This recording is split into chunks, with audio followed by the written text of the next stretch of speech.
All right, what's happening? Welcome back to a brand new YouTube video. If you're new here, my name is Royster. I am a professional powerlifter, recipe developer, food and product photographer.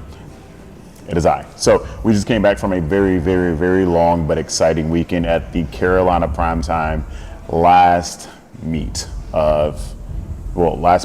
And Carolina Primetime has been such an amazing showcase of what the sport at a local level could be at its highest level, but not just locally. Like, it's inspired so many meets that you see today to step and level their game up. So we've been to each Carolina Primetime. We went in 2021 when they first showcased and was able to have a booth out there. That was a week before the 2021 Nationals. Was able to go out there, support, watch Petrie kill it. Him and Andre Easter had a battle, so that was like, you know, such an exciting meet to watch. Saw a lot of my friends, of course, and this was in South Carolina. I live in North Carolina. Seems to be a lot of confusion when someone says Carolina Primetime, they think North Carolina. Carolina Primetime's in South Carolina. 2022, we were able to go out. Becca competed and had, you know, one of her best performances to date, going 9 for 9, which was an amazing showcase. Again, such an amazing meet. That one, Marcus came out victor on the men's side. Petrie came down to visit, I think. Yeah. Did Petrie come down to visit? Did Petrie come down to visit Carolina? He did come down to visit Carolina Primetime 2022. Yeah, so he's technically been to each one. Good God. Sorry, backtrack a little bit. We had a booth last year. This year, I wanted to go and just be a spectator. It being its last meet, but Petrie reached out to me a couple of weeks before the meet and asked if I would handle him. And I told him, of course I would. So he had, you know, some bumps along the way, but man, came out. And, you know, he had a story that needed to be told, and he told it, you know, regardless of the circumstances, regardless of the situation. You know, he buckled down, and man, this man went off. So it was exciting to see, and I know, you know, he had certain expectations for the day. He still came out on top on his low-end goals, right? Like, this man had, whoo, I'm telling you, like, Petrie's the one to watch. It's exciting. So I'm excited for him because, you know, he was still able to do something so tremendous. Shout out to him. Shout out to Brandis Dr. Dye. Got her pro card. Congratulations. You worked so hard and you are so strong. Shout out to Daniel Morris winning his pro card. You weren't even talked about at all. You weren't even mentioned or brought up to be even in the conversation. So this is something that I constantly like to bring up in conversations when I'm talking to anyone who's always like, I'm not competitive enough, or I'm not going to win. This isn't saying that Daniel's not competitive enough. He is a strong lifter. This is saying, whenever I have conversations with people, I tend to hear the same thing. If they're not going to win a certain thing, if they're not going to win a certain weight class, if they know going in this person is like top of the weight class and they're, you know, it's a runaway win for them, they tend to avoid meets like that. But you never know what's going to happen on the day. Again, Daniel came in at, like, I think 7th. I think that's where he was ranked. Came out with a pro card. That is a story. Like, it doesn't matter what happens. You gotta show up on the day, and you gotta put those numbers up that you say you're capable of. All this means absolutely nothing. You gotta show up and do it. I literally do not give a fuck what people say. I do not listen to their words. I watch their actions. I always say we're not about that talking, we're about that action. I literally live on that and I will die on that. And Daniel was a great representation of when you show up and you just hit the numbers that you're supposed to hit and also capitalize on other people's falls or mistakes or whatever, the world is literally yours. So on my story today, I posted, don't laugh at me. I posted the Q&A on my story today, and I wanted to see what you guys wanted to know while I was lifting, and I just wanted to answer some questions. So today's a little bit more of a content-focused day, but we got something heavy to hit. I was not expecting it on the program because for some reason I guess I'm not looking too far ahead anymore like I used to. But the first question is from Edub. You know what I'm saying, Evan? When did you find the confidence in your lifts? Always, player, always.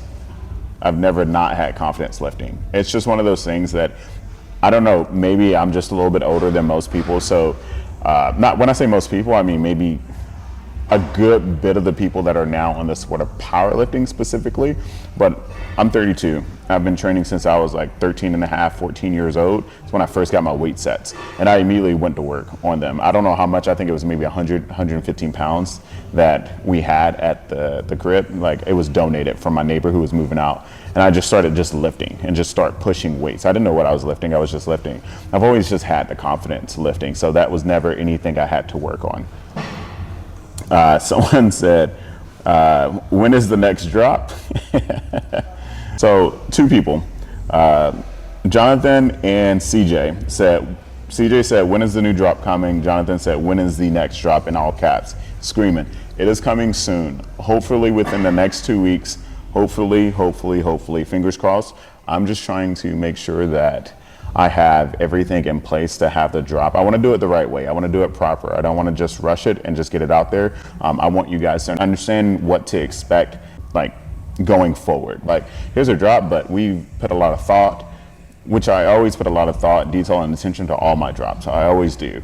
But again, I'm trying to continue to go athleisure. I want it to be something you can wear, of course, in and outside of the gym, but I want it to be something that's very eye-catching and just nice. There's of course going to be some simple items that you can get that you can just train in, but there every now and again, just like this one drop with the new tee that's coming. It's a very beautiful tee. It's gorgeous. I love it. Sydney, I appreciate you for always hitting the DMs and DMs, Lord, that sound bad. I appreciate you for always hitting the question box, because your questions, I love your questions, I really do. They're always very specific.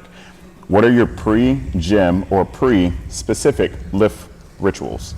So I don't know if I have any, well, I do. Or at least I used to, because when I trained at Spider, there were some things I would do before the lift. So I'm gonna talk pre-lift and then pre-gym. I don't really have a lot of pre-lift rituals, but one of my pre-lift rituals, especially for like squats, I don't really have a lot for bench or deadlifts. Squats is the only one really. So I would, before the big lift, whether it was before the top set, whatever the top set was, I would always go into the bathroom at Spider, and I would always talk to myself in the mirror, because I was the only mirror in Spider. It was in the bathroom. So I'd always go in there and talk to myself for a little bit, hype myself up, talk my shit, come out, and then do the lift. I would always do that. Outside of that, I think my pre-lift ritual would just be like the movement patterns that I have, where I like twist my knees, I turn them in and out, right? All I'm doing right now is just, I feel like I'm trying to limber my lower half, open up my hips, and then I'll do a squat, right? And the squat lets me know if like that belt's in the right position, and then I'll just snap it, and then get right under it. And then I'll like take a moment, breathe to calm myself down. Right, so I get hype in the beginning, and then I breathe to calm myself down, to calm my nerves, and to be in that moment, right? Try to control that moment, seize the opportunity. And then I go through my cadences. Simple as that. Pre-gym is always the same. So if I'm talking early in the morning, I wake up, 4 a.m., go do my business, take a shower, and then get ready, put on a nice little fit, get to the gym, look good, feel good, train good. That's how I go.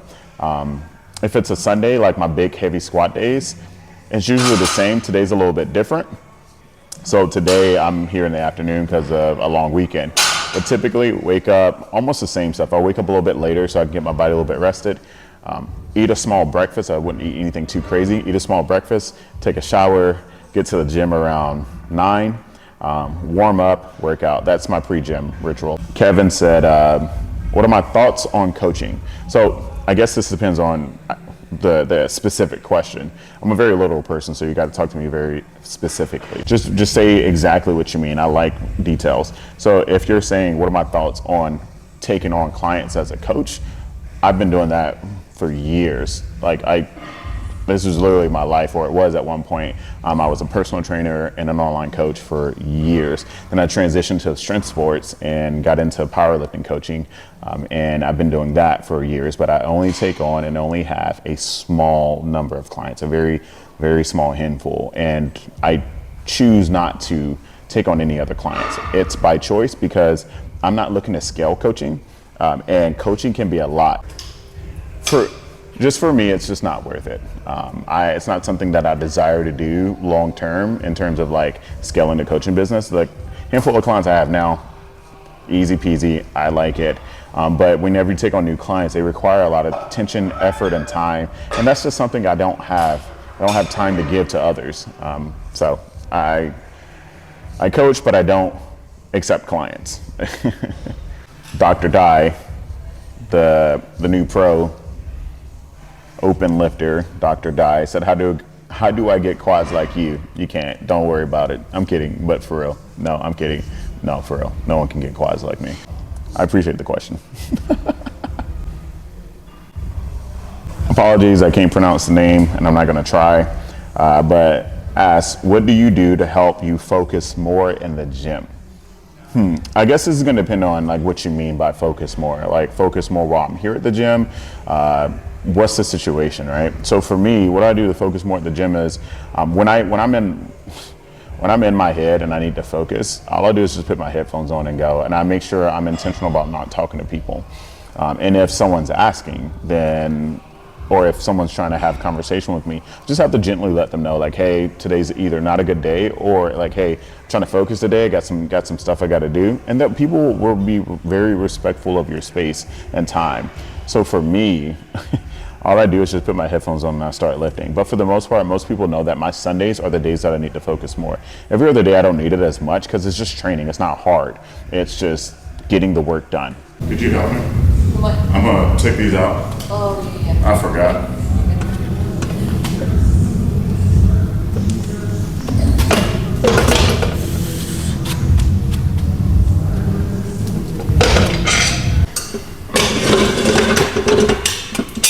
That's how it's supposed to come out.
So this is from the homie Dan. Dan says, how thick in inches is the I can't talk today. How thick in inches is the circumference around each thigh? I've never measured, so I don't know. But Dan, if you want to do it one day, bro, we can do it. Make sure I get a pump. Advice for first meet and going forward thereafter. So this one's very redundant. I know a lot of people say this stuff all the time, and I know a lot of people get tired of hearing the same stuff, but all in all, man, go into your first meet with the expectation of having fun. Don't get me wrong, this isn't me saying don't go in trying to be as competitive as possible. This is a competitive sport. You want to be competitive. I get that. Be immersed in the environment during your first meet. Don't get me wrong, have fun, but I want you all to understand what that means. Your first meet is everything, and you want to have the best experience possible. That, along with some of this other advice, that having a great handler and coach will make your meet day experience that much better. Also, it depends on what meet you do. Some meets are better than others in terms of production value, if that's what you're looking for, or how it's run, or even in terms of like, you know, some meets just have, in my opinion, stricter calls than others. I've seen that time and time again. But, you know, just depending on what meet you do, you want to make sure you have the best experience possible for sure. So that's going to start with getting a good coach. It's going to also incorporate having a good handler. Usually coach and handler goes hand to hand. But everyone likes to go to their first meet, heads down, eyes forward, not focused, tunnel vision. I totally get that. But that first meet, you get to learn and see so much stuff that you've never seen before. If you have your headphones on, that's totally fine, but make sure just look around, be immersed in it. I know a lot of you may not be able to because some of you are like, I can't see my competition or whatever the case, but I no longer go to meets with headphones. I go with headphones, but I never listen to any music or anything like that during meets. I just take it off and I'm just immersed in the environments. I'm listening to everyone talk, move, do a bunch of stuff, and I'm just like, all right, we're here. That's my music. I love just hearing what's happening. I love hearing the crowd. I love hearing the music. I love being immersed in that environment. So I guess my biggest advice is be immersed in the environment your first meet, and thereafter make sure you have, you know, a good handler, a good coach that's gonna be very important going forward, and they can help guide you to be the best athlete that you can be.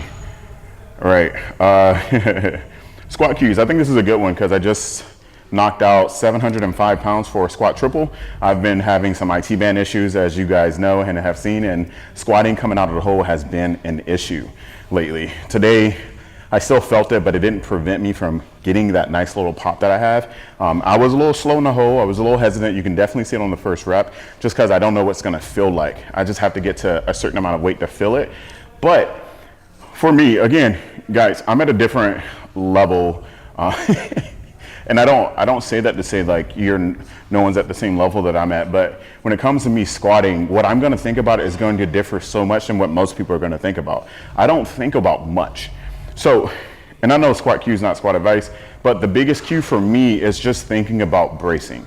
Literally, someone said in the last video, I sound like a fly on the wall, or I sound like a fly buzzing, because as I'm bracing, that air's like trying to escape my mouth and my lips are like vibrating. I'm bracing so hard, it's like, is what it sounds like. But I'm bracing so hard because that weight is so heavy. I know I make it move like it's not, but that weight is so heavy on my back. But if I brace properly and I'm able to just get out the hole, I don't know, it doesn't feel easy, but it feels good. Like, I'm like, oh damn, I'm able to lift this weight. So my biggest advice is learning how to actually brace properly, not just breathing into the belly, but, you know, filling that belt up and making sure that everything is stacked. So my biggest advice is brace. Brace, brace, brace, brace, brace. You see people lose their brace all the time. Typically, as soon as they hit the hole, the first thing that falls is the chest. The chest falls forward, the hips start to rise a little bit more. So bracing is important. That's something that I would just say, you know, practice, work on, get as much information as you can online, talk to your coach, whatever the case, but bracing is my biggest advice.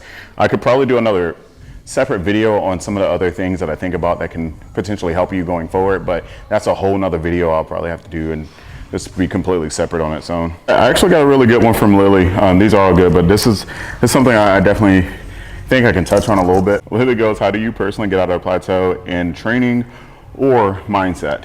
Training and or mindset. So I'll speak on training really quick, only because training, I don't feel that I've really plateaued in a long time. A lot of that has to do with smart training, smart programming, having a good group of people, like-minded people, going the same path that I feel like I'm on, and also like having a good coach definitely helps out a lot, and someone that can oversee your training and stuff and just be able to make the right calls and choices for you, and also knowing yourself and getting to the point where you can understand how your body's operating in certain spaces. Like, I know when fatigue's about to hit, I know when well, not that I know when fatigue's about to hit, but like, for instance, like I always say this, me and Marcellus, you know, we talked about it. I kept saying like, hey, my squats feel so like strong on week 3, you know, I would always say that. And eventually Marcellus was like, you know what, let's just change your heaviest squat and put it on week 3. And they've been blown up since. You know, it's just like understanding those things, collecting data, make sure you are putting those pieces together and just making sure you're collecting as much information as possible. Training plateaus come and go, but you know, how you navigate, who you surround yourself with, all those things will help. And also seek people who know more than you do. That's gonna help out so much more. The mindset one I do like, because I'm gonna take this very general. I don't think I really have like mental plateaus, but I do have like some mental battles that I definitely have to fight just like everyone else. But I say win the day. Now, that can mean anything to any person, but what it simply means is find attainable goals throughout the day and achieve those. Win the day, take what the day gives you, whether that's like, for instance, I wake up and I'm like, man, I'm mentally struggling today. I don't feel the best. I need to figure out what I can do in that day that's going to make me feel just a little bit better. Doing 1% more will help out long term. I don't have to be perfect every day. I just have to be consistent. And that's the biggest thing. And I think that's what win the day means for me. It's just showing up and being consistent. And that's going to help you in the long term of those mental battles. Wake up, win the fucking day. Also, congratulations and shout out to Lils. She was just signed on by Gymshark, so congratulations, that's huge. Make sure you guys support her, check out her links and use her discount code to shop at Gymshark. If you're a Gymshark connoisseur, make sure you are using that code so you can get a discount. And also it supports someone, especially someone who works super hard and are in the same boat as a lot of us, working really hard to achieve the goals that we have set. So I'm really excited for her and this opportunity that she now has, and excited to see where this takes her. All right, big bet. We're back here at Hard Work, Strength, and Performance Gym.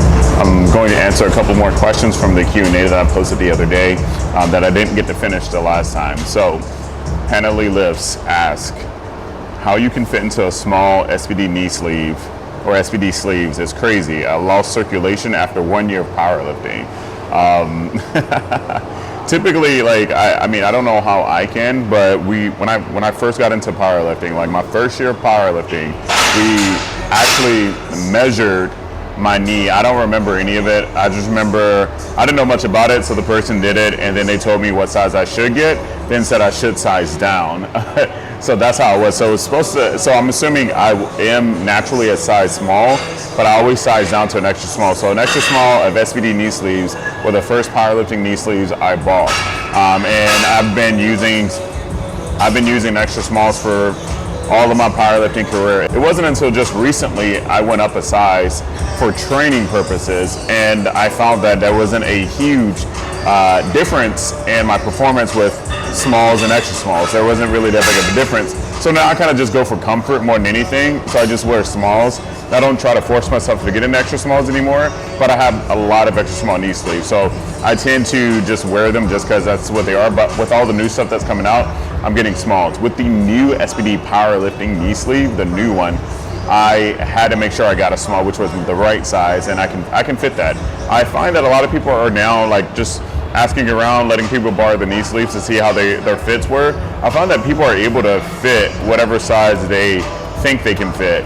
So for instance, my friends who are like, oh yeah, I'm a small, I'm like size up, and they're like, no, a small fits perfectly fine. And I've just been like, just get whatever size you think you're able to fit, and if you're not able to fit it for some reason, people will buy it off you or even trade your sizes, I'm sure. But yeah, it's kind of wild that I can, but you can't see it, but I have small calves. Like, they're not huge, so it's easy to get them over my calves. They don't get too far up my quads. This next one's Riley. Yo, shout out to Riley. Love you, girl. Appreciate you. Thanks for always supporting. Riley says, why are you so strong? I'm just different. That's really what it boils down to. No, I'm kidding. I think I have the mental and physical capacity to be the best at whatever I choose to do. I don't know what it is, but I have a knack for, I've talked about this on my channel before, but I have an achieving mindset, and whatever I set my mind to, I feel like no matter what it is, I can be the best at it. So in terms of being strong, I've always had a good physique. I was gonna say great, I won't say great. I've always had a really good physique since I was a kid. Maybe I'll pop something up here, like when I was like, I don't know, 16, 17, like I've always had a really good physique. I've always been really strong, but I've also worked a lot my entire life. Like when I was a kid, we were out there laying bricks with my dad. So we were moving around center blocks, wheelbarrows, like everything full of mortar. Like we were just doing a lot of like outside masonry work. Like it was a lot of that, and then got into weights. So then it just kind of took off from there. So I've just always been kind of strong, but that's built over time. Like I'm 32 now, so I've been like moving, doing yard work and a bunch of like masonry work since I was like 11. So once I turned 13 and a half, 14, I was lifting weights in my backyard with some weird plates that we had that a neighbor just kind of like donated. My freshman year of high school, I just got in a weight room and I just got big. This might be the last one. Just Peachy Megs. So Megan Powell asked me to give an honest review of Carolina Primetime. She also goes to mention that it's not like I'm never honest. She just values my opinion. So I'll just give an honest review. I will say that I couldn't enjoy this year as a fan, or I couldn't enjoy it as a fan. I think that's the wrong thing to say. I couldn't really enjoy this as a spectator. And when I go to meets, I love spectating. I love being a spectator at meets. I don't like going to meets to do stuff. I like going to meets to just watch. So if I ever go to a meet just to watch, I hate when I get pulled in to do things, but I also understand if I have to. But if I'm going to a meet just to watch, I want to be a spectator to the meet because I enjoy the sport at all levels. So I just enjoy going, watching, seeing the athletes, seeing their mindset shift, seeing them compete. It just gets me, I don't know, it hypes me up. I love it, and I love seeing my friends and people crush goals. Anyway, so my honest review comes from a handler / coaching perspective. The venue was great. I felt that was such a great addition to what was already an amazing meet, so the venue was absolutely amazing. Some of the things that I saw that I liked was that when Royster Fitness would sponsor events and be there to sell merch, one thing I hated for certain meets, and some meets that I would avoid going to, were meets that had my booth outside of the venue. And I understand why some meets do that, but I hate those meets because I also go to the meets to watch. I'd rather go to the meet to watch people than to go sell items. That's a big pull for me. I like going to the meets to watch and to support and to cheer, even if I'm behind the table. So meets like that I tend to avoid going to, but what they did that I absolutely love, and I really hope that other meets could potentially do this, because I think other vendors would agree and say the same. They had a freaking TV of the entire event streaming from the just in front of all the vendors, and I thought that was so dope. Just because I know a lot of those vendors are either in the sport, know of the sport, and they're there because, one, of course they want to sell their merch or food items or whatever they have. They want to sell their products, but they also want to see what's happening. So that was a great thing to have. Right in front of them, so I didn't have to move anywhere. I saw them, I remember walking out and seeing a bunch of vendors with food and just watching the TV. And I thought that was so dope, because there is lag time when the meet's going on where people aren't coming up to the tables. But the last thing you want to do is kind of walk away to peek your head and see what's going on, and somebody randomly walks up to your table. That's a missed sale. So that was such a great addition. I really, really did like that and appreciate the attention to detail there.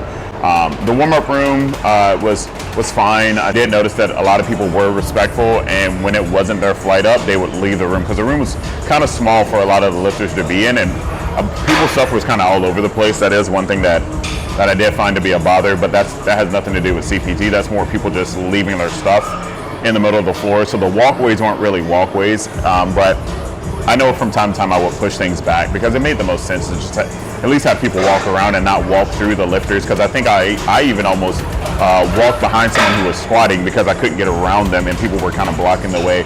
So I found that a lot of people were respectful with getting out of the room. Not sure if that was something that was announced in the athlete meeting, but I thought that was really cool. But I thought it was a beautiful end to what I think was, one of the greatest trilogies I've ever seen.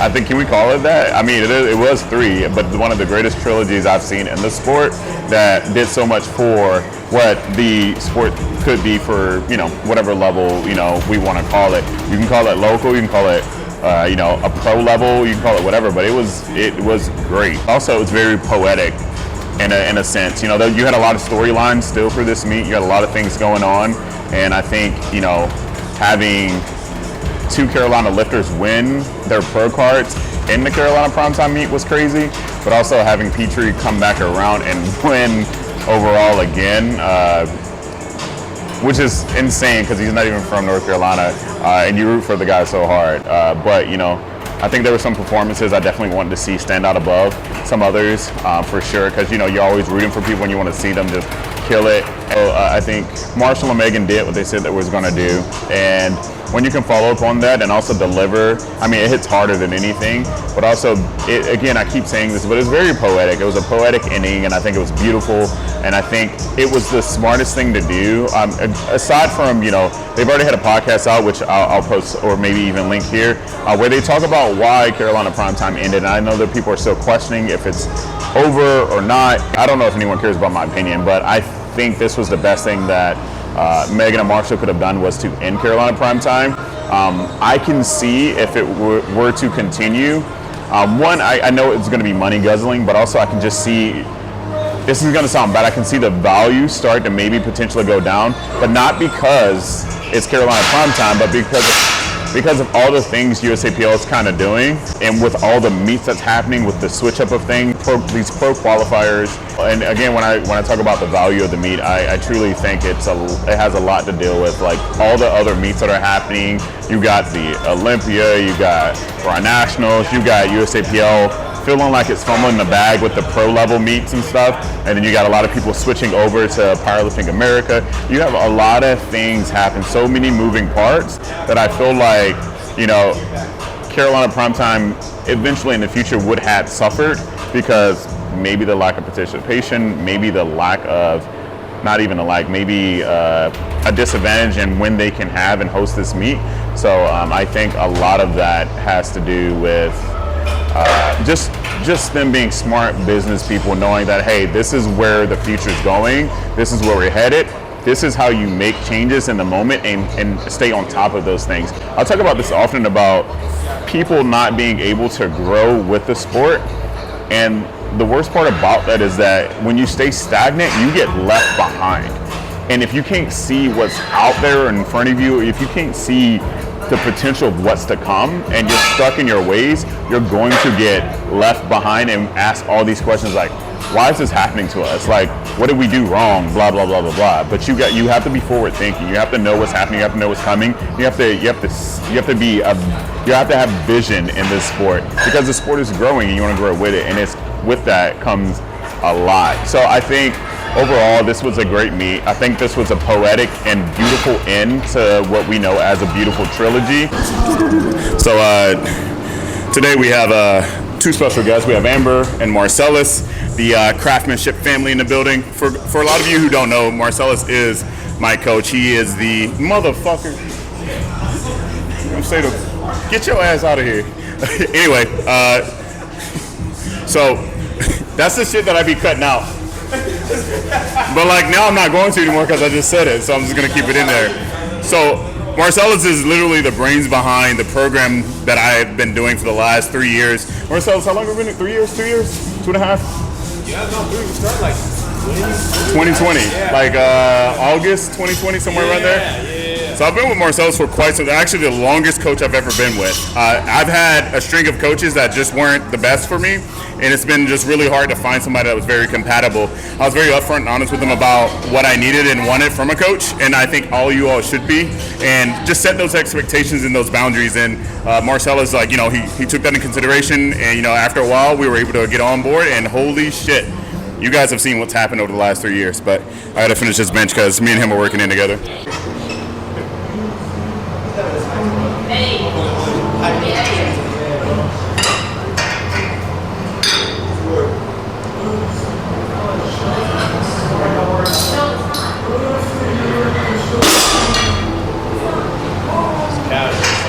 That's what it feels like. And it was the reason why I started coaching powerlifting, because I said, fuck them niggas. Yeah. But he was just like, all right, bro, I hear you. Every day. Yeah. He would see me at the gym. It was like, you wouldn't even know what the gym is. Say six.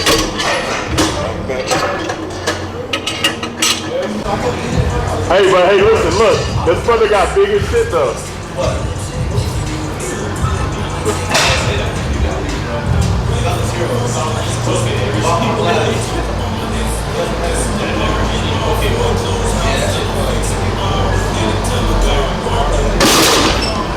Alright, I'm done. Hey, what's up, lady? What's up, lady?